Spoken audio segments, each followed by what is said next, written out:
Иако сеидбата на оризот привршува, сепак земјоделците велат дека има уште многу ниви непосејани и дека ќе се сее и во првата декада на јуни. Инаку, токму последните 5-6 дена временските услови не им беа наклонети на земјоделците пред се поради ниските температури и ветерот кои создаваа проблеми при сеидбата. Поради тоа, голем број земјоделци биле принудени уште со разденувањето да излезат во полињата да го посеат цемето, иако водата во нивите е студена. Велат дека ретко се случува крајот на мај да го карактеризираат подпросечно ниски температури, кои се повеќе кратно штетни. Прво затоа што студената вода го забавува поникнувањето на оризот и ја намалува неговата успешност.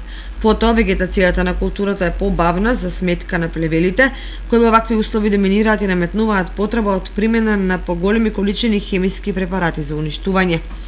Проблем може да представува изголемувањето на површините под ориз за околу 200 хектари, што е близу 10% над планираните 3000 хектари, и тоа од аспект на обезбедување доволни количини вода за наводнување.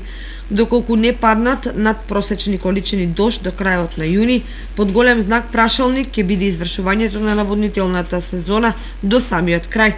Од тие причини од Водостопанство Брегалница апелираат водата да се користи најрационално и да се штеди во секоја прилика, бидејќи во јули и август злато ќе вреди. Вообичаено за овдешните прилики во полињата се случува проекционизам при распределбата на водата. Земјоделците се отимаат и караат за тоа кој поправо ќе ги наполни нивите, да ги посее, поради што значени количини стекуваат неискористени.